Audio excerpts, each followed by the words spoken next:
SSC Delhi police का form भरने के लिए सबसे पहले आपको इनकी इस वेबसाइट पे आना होगा। इस वेबसाइट का मैंने लिंक डिस्क्रिप्शन में दिया हुआ है, आप उस पर क्लिक करेंगे और इस वेबसाइट पे आ जाएंगे। देन उसके बाद नीचे आप देख सकते हैं यहाँ पे लिखा हुआ है एसएससी दिल्ली पुलिस, आप इस पे क्लिक करेंगे। लिंक पे क्लिक करने के बाद आपको इस पेज पे रिडायरेक्ट कर दिया जाएगा। पेज पे रिडायरेक्ट करने के बाद नीचे स्क्रॉल करेंगे। स्क्रॉल करने के बाद आप यहाँ पे डिटेल पढ़ सकते हैं फॉर्म के बारे में। फॉर्म कब से निकले हैं? 17 मई से। लास्ट डेट फॉर्म को फिलअप करने की क्या है? 16 जून 11 बजे तक रात के। आपको पेमेंट करना होगा, पेमेंट की भी डेट बताई गई है, 16 जून तक की गई है। उसके बाद करेक्शन की डेट निकाली जाएगी 21 जून से लेके 25 जून। उसके बाद आपका जो एग्जामिनेशन होगा सीबीटी का, जो उसको बोलते हैं कंप्यूटर बेस्ड टेस्ट, सितंबर में होगा, जिसके एडमिट कार्ड सितंबर में रिलीज किए जाएंगे। यहाँ पे आपके जनरल और ओबीसी कास्ट की 100 रुपये फीस है, एसटी की 0 है और लड़कियों के लिए भी 0 है। करेक्शन में चार्ज पहली बार में 200 रखा गया है, दूसरी बार में 500। आप नीचे स्क्रॉल करेंगे, यहाँ आप पढ़ सकते हैं कि जिनकी एज 2/1/1997 से लेके 1/1/2004 के बीच में आते होंगे वही लोग अप्लाई कर सकते हैं। अप्लाई करने के लिए नीचे आएंगे। अप्लाई करते वक्त ध्यान रखिएगा, लड़कों के लिए 559 भर्तियां निकाली गई हैं और लड़कियों के लिए 276, यहाँ पे आपको दिख रहा होगा। उसके बाद यहाँ वो लोग अप्लाई कर सकते हैं जो 10+2 यानी कि 12th पास आउट हैं। उसके बाद टाइपिंग स्पीड मांगी गई है, इंग्लिश में 30 WPM जिसको वर्ड पर मिनट बोलते हैं, और हिंदी में 25 WPM। आप नीचे स्क्रॉल करेंगे। स्क्रॉल करने के बाद आपको नीचे डिटेल मिल जाएगी फिजिकल के लिए, आप ये रीड आउट करेंगे। उसके बाद नीचे आएंगे, सबसे नीचे आने के बाद आपको लिंक मिल जाएगा फॉर्म को अप्लाई करने के लिए, अप्लाई लिंक, क्लिक हियर वाला, आप इस पे क्लिक करेंगे। क्लिक हियर पे क्लिक करने के बाद आपको एसएससी की ऑफिशियल वेबसाइट पे रीडायरेक्ट कर दिया जाएगा। आपका ये जो वेबसाइट का लिंक है मैंने डिस्क्रिप्शन में दिया हुआ है। अगर आप लोग ऑलरेडी जानते हैं सारी डिटेल्स के बारे में तो आपको वो डिटेल नहीं पढ़नी, सीधे आप इस वेबसाइट पे डायरेक्ट आ सकते हैं। डायरेक्ट आने के बाद अब आपको यहाँ पे जरूरत होगी रजिस्ट्रेशन नंबर की एंड पासवर्ड की। अगर आपने रजिस्ट्रेशन नहीं किया है तो चलिए रजिस्ट्रेशन सबसे पहले करना सिखा देते हैं आपको। यहाँ पे एक बटन मिलेगा रजिस्टर्ड नाउ का, आप इस पे क्लिक करेंगे। रजिस्टर्ड नाउ पे क्लिक करने के बाद आपको नीचे स्क्रॉल करना है। यहाँ सबसे पहले पूछा जाएगा डू यू हैव आधार, आपके पास आधार है? तो आप यहाँ पे यस करेंगे। यस करने के बाद अब आपको यहाँ पे आधार कार्ड नंबर डालना है। यहाँ पे आपको दोबारा से आधार कार्ड नंबर डालना है। नीचे स्क्रॉल करेंगे, यहाँ पे आप अपना नाम डालेंगे जो आपके 10th की मार्कशीट में होगा। यहाँ पे आप अपना दोबारा से नाम फुलफिल करेंगे। यहाँ नीचे स्क्रॉल करेंगे, यहाँ अपने पिताजी का नाम डालेंगे। यहाँ पे अपने पिताजी का नाम दोबारा डालेंगे। ध्यान रखिएगा सारी डिटेल 10th की मार्कशीट से मैच होनी चाहिए। यहाँ पे आपके मदर का नाम यानी कि अपनी माताजी का नाम, और यहाँ पे दोबारा से माताजी का नाम। यहाँ पे ध्यान रखिएगा कोई भी मिसेज या मिस्टर यूज मत कीजिएगा, ये नहीं वैलिड है। उसके बाद नीचे स्क्रॉल करेंगे, यहाँ पे आपको दोबारा से डेट ऑफ बर्थ फुलफिल करनी है। नीचे आकर के आपको 10th की डिटेल फुलफिल करनी है, आपने 10th कौन से बोर्ड से किया। उसके बाद आपको दोबारा से बोर्ड चूज करना है जिससे वेरिफिकेशन हो जाए। उसके बाद रोल नंबर डालेंगे 10th का, यहाँ पे आप दोबारा से रोल नंबर डालेंगे। नीचे स्क्रॉल करेंगे, आपने 10th कौन से ईयर में पास किया, यहाँ पे आप दोबारा से सेलेक्ट करेंगे। उसके बाद जेंडर सेलेक्ट करेंगे। उसके बाद आपको यहाँ पे बताएंगे कि आप 10th के बाद अभी फिलहाल में क्या कर रहे हैं, आपने कहाँ तक पढ़ाई कर रखी है, तो लेवल आप बताएंगे। यहाँ पे अपना मोबाइल नंबर डालेंगे, यहाँ पे अपना मोबाइल नंबर दोबारा डालेंगे। यहाँ पे अपनी ईमेल आईडी डालेंगे, यहाँ पे अपनी ईमेल आईडी दोबारा डालेंगे। ये आपको वेरीफाई ध्यान से करने हैं क्योंकि इन पे OTP आएगा। मोबाइल नंबर गलत नहीं होना चाहिए, ईमेल आईडी गलत नहीं होना चाहिए। अगर आपने मिस्टेक कर दी रजिस्ट्रेशन करते वक्त तो आपको 14 दिन का समय दिया जाता है। रजिस्ट्रेशन आपका डिलीट होगा 14 दिन के अंदर, उसके बाद आपको नया रजिस्ट्रेशन करने का प्रोसेस होगा, तो ध्यान से भरिएगा सारे ऑप्शन। उसके बाद नीचे यहाँ पे आपको ऑप्शन सेलेक्ट करना है, आपका स्टेट क्या है, और उसके बाद स्टेट सेलेक्ट करने के बाद आप सेव के बटन पे क्लिक करेंगे। सेव के बटन पे क्लिक करने के बाद एक बार आपके सामने मोबाइल नंबर, ईमेल आईडी आपके सामने दे दी जाएगी। आप वेरीफाई कर लीजिए, उसको चेक कर लीजिए, रीचेक कर लीजिए। अगर वो गलत हो गई तो 14 दिन का समय लग जाएगा, आप फॉर्म फिलअप नहीं कर पाएंगे, सो चेक केयरफुली। और दूसरी बात ये कि आप mobile number, email ID check करने के बाद अगर आप वेरीफाई कर चुके हैं तो आप सीधे कंफर्म के बटन पर क्लिक करेंगे। कंफर्म के बटन पर क्लिक करने के बाद आप यहाँ पे पढ़ सकते हैं बेसिक डिटेल आर सेव्ड, आपकी बेसिक डिटेल सेव हो चुकी है। रजिस्ट्रेशन इज पार्शियल, आपका रजिस्ट्रेशन पूरा नहीं हुआ है, अभी आपका फॉर्म फिलअप नहीं हुआ है। It should be completed with in 14 days, आपको 14 दिन के अंदर अंदर वो फॉर्म फिलअप करना होगा। अगर आपने रजिस्ट्रेशन ऐसे ही छोड़ दिया तो 14 दिन में वो रजिस्ट्रेशन डिलीट हो जाएगा, आपको रजिस्ट्रेशन दोबारा से करना होगा। उसके बाद दोबारा से फॉर्म अप्लाई करना होगा। तो केयरफुली आप जो भी चीज कर रहे हैं या फिर भर रहे हैं तो केयरफुली भरिए।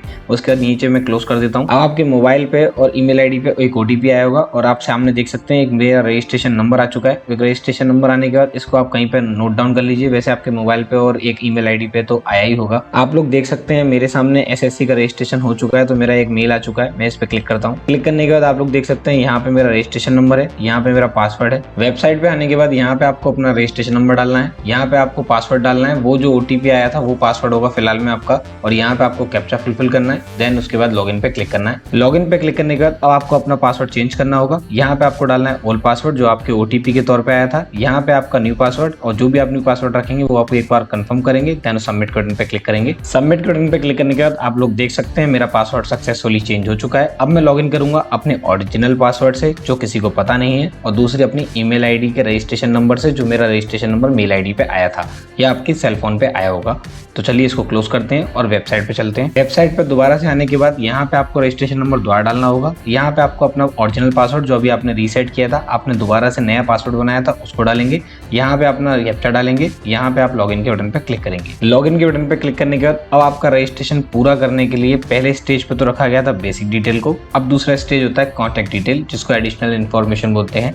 यहाँ पे स्क्रॉल करेंगे। स्क्रॉल करने के बाद आपको नीचे बटन मिलेगा नेक्स्ट का, आप नेक्स्ट के बटन पे क्लिक करेंगे। नेक्स्ट के बटन पे क्लिक करने के बाद अब आपको नीचे स्क्रॉल करना है। यहाँ पे आप कास्ट सेलेक्ट करनी है। यहाँ पे आपको अपनी कास्ट दोबारा से सेलेक्ट करनी है। यहाँ पे आपको नेशनलिटी डालनी है कि आप किस कैटेगरी में आते हैं। उसके बाद अपनी आइडेंटिफिकेशन मार्क जैसे 1 ऑन राइट हैंड, जैसे जले हुए का निशान, कटा हुआ निशान, तो जो भी आइडेंटिफिकेशन मार्क होगा वो यहाँ डालेंगे। अगर आपकी बॉडी पे कोई मार्क नहीं है, किसी प्रकार का कोई चिन्ह नहीं है, कोई जला कटा कोई निशान नहीं है, तो आप इसको नन NONE से फुलफिल कर दीजिएगा, यानी कि आपकी बॉडी पे कोई निशान नहीं है, इसका मतलब ये होता है। देन नीचे आएंगे। अगर आप डिसेबिलिटी में आते हैं तो आप यस करेंगे। उसके बाद उनको बताएंगे कि डिसेबिलिटी किस प्रकार की है, VH है, HS है, OH है या अदर में आते हैं। उसके बाद अगर आप डिसेबिलिटी में नहीं आते तो नो रहने देंगे। नीचे आएंगे। उसके बाद यहाँ परमानेंट एड्रेस फुलफिल करना है। यहाँ पे आपको एड्रेस डालने के लिए बता दूं, जहाँ पे आप रहते हैं आधार कार्ड का डालिएगा। ध्यान से सुन लीजिए मेरी बात को, आधार कार्ड का एड्रेस डालना है। स्टेट सेलेक्ट करेंगे जिस राज्य में आप रहते हैं।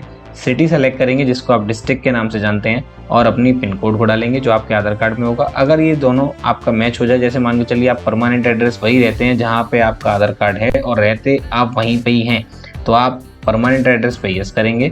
और अगर आप रहते कहीं और हैं तो प्रेजेंट एड्रेस अलग हो गया, परमानेंट एड्रेस अलग हो गया, तो परमानेंट एड्रेस अपना आधार कार्ड से डाल दीजिएगा, और प्रेजेंट में आप जहां भी रहते हैं उसकी डेटा को फुलफिल करेंगे। देन टिल द एंड आप सेव के बटन पे क्लिक करेंगे। सेव के बटन पे क्लिक करने के बाद आप लोग पढ़ सकते हैं एडिशनल डिटेल मेरी सेव हो चुकी है। मैं क्लोज के बटन पे क्लिक करूंगा। क्लोज के बटन पे क्लिक करने के बाद यहाँ पे मुझसे डिक्लेरेशन मांगा जाएगा कि मैं जो डिटेल इनको देने वाला हूँ SSC वाले फॉर्म में, वो डिटेल सारी बेस्ट होंगी, सब ट्रू होंगी। अगर गलत मिलती हैं तो मेरा रजिस्ट्रेशन, मेरा फॉर्म, मेरा दिल्ली पुलिस का जो भी XYZ कुछ भी है सब कैंसिल कर दो, कोई दिक्कत नहीं है मुझे। तो यहाँ पे मुझे डिक्लेरेशन देना होगा आई एग्री पे क्लिक करके। जैसे ही मैं एग्री पे क्लिक करूंगा उसके बाद फाइनल सबमिट पे क्लिक करेंगे, आपका रजिस्ट्रेशन सक्सेसफुली मानने में आ जाएगा। फाइनल सबमिट पे क्लिक करने के बाद अब आपके रजिस्टर्ड मोबाइल पे और एक रजिस्टर्ड ईमेल आईडी पे एक OTP भेज दिया गया। आप किसी को भी डाल सकते हैं, चाहे मोबाइल नंबर का डाल दीजिए, चाहे ईमेल आईडी का डाल दीजिए, दोनों डालने कंपलसरी नहीं है। आप एक ईमेल आईडी का या एक मोबाइल फोन का डाल दीजिएगा OTP, उसके बाद सीधे कैप्चा डाल दीजिएगा, उसके बाद सबमिट पे क्लिक कर दीजिएगा। आप लोग पढ़ सकते हैं मेरा रजिस्ट्रेशन सक्सेसफुली कंप्लीटेड हो चुका है, मुझे रजिस्ट्रेशन नंबर मिल गया। अब मैं फॉर्म फिलअप कर सकता हूँ। तो मैं यहाँ पे क्लिक करूंगा लेटेस्ट नोटिफिकेशन पे, इस पे आप क्लिक करेंगे। लेटेस्ट नोटिफिकेशन पे क्लिक करने के बाद अब आप लोग पढ़ सकते हैं कौन कौन से फॉर्म निकले हैं। एक है सिलेक्शन पोस्ट का, एक है हेड कांस्टेबल का जिसके लिए हम अप्लाई करेंगे, उसके लिए एक निकला है फेज X का, एक MTS। तो जितने भी फॉर्म निकलते हैं यहीं से ही सारे दिखते हैं। एक बार नॉलेज में एक चीज़ और बिठा लीजिएगा, SSC का एक बार रजिस्ट्रेशन हो गया तो वो सारे फॉर्म में काम आ जाता है। SSC के सारे जितने भी फॉर्म निकले हैं, MTS, CHSL है, दिल्ली पुलिस, कुछ भी निकले, SSC का फॉर्म है तो बार बार रजिस्ट्रेशन नहीं करना है, एक ही बार रजिस्ट्रेशन करना है और सब में काम आ जाएगा।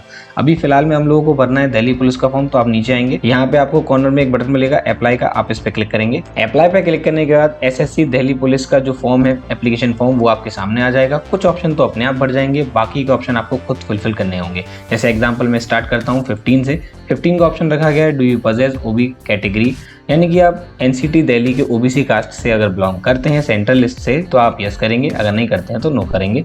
उसके बाद आते हैं 17 नंबर, ये कंपलसरी है। जिसके सामने स्टार साइन लगा होता है वो कंपलसरी होता है, जिसके सामने स्टार साइन नहीं होता है वो कंपलसरी नहीं होता है, वो ऑप्शनल होता है। उसके सामने अभी स्टार साइन लगा है तो इसको पढ़ते हैं और इसको पढ़ते हैं।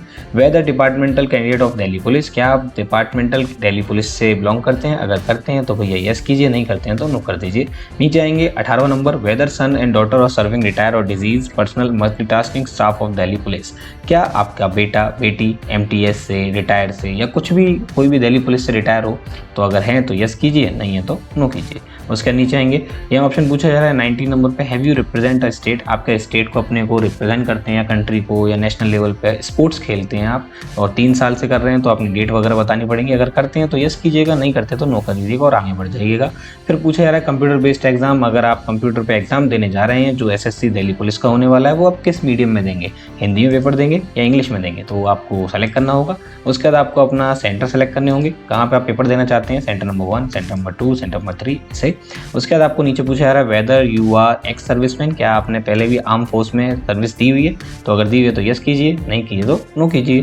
सीधे नीचे आइएंगे। उसके बाद नीचे आने के बाद यहाँ पे 23.1 पे पूछा जाता है वेदर सीकिंग एज रिलैक्सेशन, आपको बताऊं ये ओबीसी एससी एसटी वाले के लिए होता है जिनको एज रिलैक्सेशन दिया जाता है, जनरल में तो होता ही नहीं है, तो यस और नो उसी में भरना होता है। अगर आपको एज रिलैक्सेशन है तो यस कीजिएगा, नहीं है तो नो कीजिएगा। फिर नीचे आएंगे, जिन लोगों के पास एनसीसी है 24.1 का यूज़ कर सकते हैं, उनका एक प्लस पॉइंट होता है, अगर वो एनसीसी कर चुके हैं उनके पास सर्टिफिकेट तो यस कीजिएगा, नहीं है तो नो कीजिएगा। फिर नीचे आएंगे, नीचे आने के बाद आपको मिल रहा है 25 नंबर पे मीडियम ऑफ टाइपिंग टेस्ट, आप जब टाइपिंग देने जाएंगे कंप्यूटर पर टाइपिंग होगी तो आप कौन सी करेंगे, इंग्लिश की या हिंदी की, तो आप चूज़ कर लीजिएगा वॉट एवर यू वांट। उसके बाद 26.1 पर रखा गया do you possess degree post graduate diploma, क्या आपके पास कोई राष्ट्रीय रक्षा और यूनिवर्सिटी से कोई डिप्लोमा है, अगर आप राष्ट्रीय रक्षा और यूनिवर्सिटी का कोई डिप्लोमा कर चुके हैं, आपके पास है तो आप यस कीजिए, अगर नहीं कर चुके हैं तो नो कीजिए। फिर नीचे आएंगे, हाईएस्ट क्वालिफिकेशन आपने पढ़ाई कहाँ तक किया, आप उसको फुलफिल करेंगे, जैसे मैं बता चुका हूँ पहले भी बीएससी बीकॉम ये हाईएस्ट होती हैं, ग्रेजुएशन ये इससे भी हाईएस्ट करनी है तो आपने कोई भी कुछ तो किया होगा तो वो लास्ट टाइम पे जो किया है वो सेलेक्ट करेंगे। उसके बाद 28 नंबर पूछा जा रहा है एजुकेशन क्वालिफिकेशन, आप इसके अंदर आपको बताना होगा कि आपने 12th की है तो 12th स्टैंडर्ड सेलेक्ट करेंगे। उसके बाद यहाँ पे आपको स्टेटस सेलेक्ट करना होगा पास, यहाँ आपने कौन सी ईयर में 12th पास की है, यहाँ पे आपने कौन से बोर्ड से पास की है, यहाँ पे आपने कौन सी यूनिवर्सिटी से पास की है, क्या रोल नंबर था, क्या प्रतिशत था, अगर आपने सीबीएसई बोर्ड से की होगी तो सीजीपीए भरिएगा, अगर आपने सीबीएसई बोर्ड से 12th नहीं की है तो आप सीजीपीए ना भर के अपना परसेंटेज डालेंगे। उसके नीचे आएंगे, यहाँ पे वो पूछ रहे हैं कि आप कोई अगर फ्यूचर में कोई जॉब निकलती है तो आपकी डिटेल को सेव कर लिया जाए एक्सेस करने के लिए, जॉब को नोटिफाई करने के लिए, तो आप यस कर देंगे, अगर नहीं करना चाहते हैं तो नो कर देंगे। फिर नीचे आएंगे, नीचे आने के बाद यहाँ पर आपको फोटो अपलोड करनी होगी, फोटो आपको ध्यान रखना है, मैं आपको दिखा भी देता हूँ। फोटो में आप लोग ध्यान रखना आपका नेम शो होना चाहिए और दूसरा आपका जो फोटो है जिस दिन खींचा था उस दिन क्लिक किया था वो डेट लिखी होनी चाहिए। फोटो इन लोगों को 17 फरवरी 2022 के बाद का चाहिए और 20 से 50 केबी का चाहिए। सिग्नेचर इनको 10 से 20 केबी का चाहिए। अगर आप फोटो को एडजस्ट करना नहीं जानते हैं 50 केबी के अंतर्गत, अगर आप सिग्नेचर को भी एडजस्ट करना नहीं जानते 20 केबी के अंतर्गत, तो आप इस वीडियो को जाकर के देख सकते हैं, मैंने लिंक डिस्क्रिप्शन में दिया हुआ है और ऊपर आई बटन पे भी आ रहा होगा, इस वीडियो पे जाइए और इस वीडियो को देख लीजिएगा, आपको फोटो और सिग्नेचर एडजस्ट करना आ जाएगा। फिलहाल में आप नीचे आएंगे, उसके बाद यहाँ पे आपको देना होगा कि फोटोग्राफ आपने 17 फरवरी 2022 के बाद का ही लगाया है तो यस करेंगे और नो तो बिल्कुल भी मत करना। उसके नीचे आएंगे, उसके बाद आई एग्री पे टिक करेंगे, कैप्चा फुलफिल करेंगे, देन प्रीव्यू पे क्लिक करेंगे। प्रीव्यू पे क्लिक करने के बाद एक बार आपकी डिटेल आपके सामने शो कर दी जाएंगी, आप इस सारी डिटेल को रीड आउट करेंगे। अगर आपको लगता है कहीं मिस्टेक हो चुकी है तो नीचे एक बटन मिलेगा एडिट एंड मॉडिफाई, आप इस पर क्लिक करेंगे और अपनी मिस्टेक को सुधारेंगे। उसके बाद सुधारने के बाद आप सबमिट के बटन पे क्लिक करेंगे। सबमिट के बटन पे क्लिक करने के बाद आप लोग पढ़ सकते हैं, यहाँ पे लिखा हुआ you can not edit after final submit. अगर आपने ओके के बटन पे क्लिक किया और अगर आप जनरल और ओबीसी कैटेगरी में आते हैं तो आपका 100 रुपीज़ का पेमेंट गेटवे पे ले दिया जाएगा और आप फॉर्म एडिट नहीं कर पाएंगे इसके बाद। और अगर आप एससी एसटी की कैटेगरी में आते हैं तो आपका फॉर्म सबमिट हो जाएगा बिना किसी फीस के, तो आपको सीधे फॉर्म का प्रिंट आउट थमा दिया जाएगा। अगर आप फीमेल हैं तो भी आपका पैसा नहीं लिया जाएगा, आपको सीधे प्रिंट आउट थमा दिया जाएगा और आपका फॉर्म फिलअप हो जाएगा। तो अभी आपको ओके करना है कि कैंसिल करना है ये आप चूज कीजिए। फिलहाल में हम लोग करते हैं ओके करने के बाद आप लोग पढ़ सकते हैं, यहाँ पे ऑप्शन निकल के आ चुका है कि मेरा फॉर्म सबमिट होने के लिए मेरे को पेमेंट करना होगा, तो प्रिंट के बटन पे क्लिक कर सकते हैं। तो अभी आप पहले चेक कर सकते हैं, अब चेक करने के लिए आप प्रिंट के बटन पे क्लिक करेंगे। उसके बाद अगर आपको पेमेंट करना है तो यस के बटन पे क्लिक करेंगे, अगर नहीं करना है तो नो के बटन पे क्लिक करेंगे।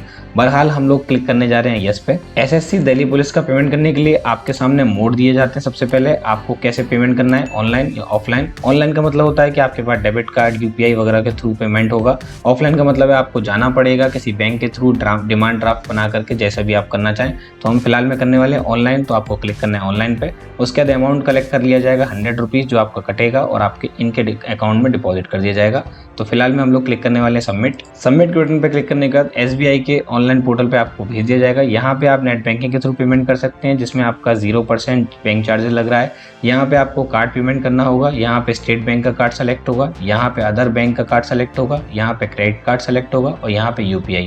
तो फिलहाल में हम लोग तो बैंक डेबिट कार्ड का यूज करने वाले हैं, तो हम बैंक डेबिट कार्ड पे क्लिक करेंगे। बैंक डेबिट कार्ड पे क्लिक करने के बाद एक बार अपनी डिटेल कोड चेक करेंगे, उसके बाद सीधे कंफर्म पे क्लिक करेंगे। कंफर्म पे क्लिक करने के बाद एक बार दोबारा से चेक करेंगे, देन उसके बाद अगेन कंफर्म पे क्लिक करेंगे। कंफर्म पे क्लिक करने के बाद अब आपको अपने कार्ड की डिटेल डालनी होगी। यहाँ पे आपको कार्ड नंबर डालना है, यहाँ पे आपको एक्सपायरी मंथ डालना है, यहाँ पे एक्सपायरी ईयर डालना है, यहाँ पे किस होल्डर का नाम है यानी कि कार्ड किसके नाम पे, यहाँ पे आपको CVV नंबर डालना है, यहाँ पे आपको कैप्चा डालना है, देन पे क्लिक करना है। पे क्लिक करने के बाद आपके रजिस्टर्ड मोबाइल नंबर पे OTP भेज दिया जाएगा। आप अपना OTP फुलफिल करेंगे, देन सबमिट पे क्लिक करेंगे। सबमिट बटन पे क्लिक करने के बाद आपको अपने SSC के दोबारा से डैशबोर्ड पे आना होगा, नीचे स्क्रॉल करना होगा, देन उसके बाद यहाँ पे प्रिंट पे क्लिक करेंगे। प्रिंट पे क्लिक करने के बाद आपका फॉर्म आपके सामने आ जाएगा। आप इसको प्रिंट करके कहीं भी सेव कर सकते हैं, कहीं भी डाउनलोड करके रख सकते हैं।